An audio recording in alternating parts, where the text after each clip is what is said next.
നമസ്കാരം, കൊട്ടാരക്കര മീഡിയയിലേക്ക് സ്വാഗതം. വളർത്തുമൃഗങ്ങളിൽ അപകടകാരികളായ പുതിയ വൈറസിന്റെ സാന്നിധ്യം. ഇവ മനുഷ്യരിലേക്കും പകരാമെന്ന് മുന്നറിയിപ്പ്. രോമത്തിനു വേണ്ടിയോ ഭക്ഷണത്തിനു വേണ്ടിയോ ഔഷധ ആവശ്യങ്ങൾക്ക് വേണ്ടിയോ വളർത്തുന്ന മൃഗങ്ങളിൽ നിരവധി അപകടകാരികളായ വൈറസുകളുടെ സാന്നിധ്യം കണ്ടെത്തിയതായി സയൻസ് ജേണലായ നേച്ചർ.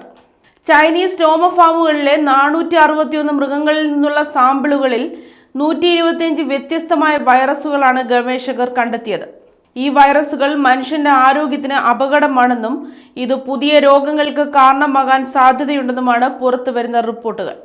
രോമങ്ങൾക്കായി സാധാരണയായി വളർത്തുന്ന റാക്കൂൺ നായ്ക്കൾ, മിങ്ക്, കസ്തൂരിമാൻ എന്നിവ പോലെയുള്ള ഇനങ്ങളിൽ നിരവധി വൈറസുകൾ ഉണ്ടെന്ന് കണ്ടെത്തിയിട്ടുണ്ട്. അവയിൽ ചിലത് മനുഷ്യന്റെ ആരോഗ്യത്തിന് കാര്യമായ അപകടമുണ്ടാക്കുമെന്നാണ് പഠനങ്ങളിൽ പറയുന്നത്. മൃഗങ്ങളിൽ നടത്തിയ പഠനത്തിന്റെ ഭാഗമായി 125 വ്യത്യസ്ത വൈറസുകൾ കണ്ടെത്തി. ഈ വൈറസുകളിൽ 39 എണ്ണം ഉയർന്ന അപകട സാധ്യതയുള്ളവയാണെന്നാണ് വിലയിരുത്തൽ. കാരണം അവയ്ക്ക് മനുഷ്യർ ഉൾപ്പെടെയുള്ളവരിലേക്ക് ക്രോസ് സ്പീഷീസ് ട്രാൻസ്മിഷൻ സാധ്യമാണെന്നാണ് വ്യക്തമാക്കുന്നത്.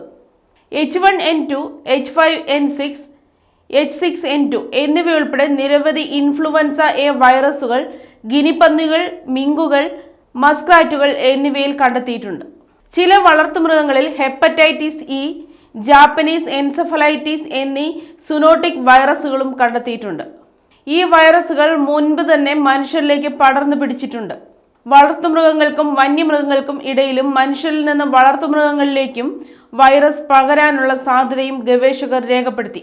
പഠനങ്ങളുടെ പശ്ചാത്തലത്തിൽ രോമങ്ങൾ വളർത്തുന്ന മൃഗങ്ങളുടെ നിരീക്ഷണം വർദ്ധിപ്പിക്കണമെന്നും ഹോംസ് ഗവേഷണ സംഘവും ആവശ്യപ്പെട്ടിട്ടുണ്ട്.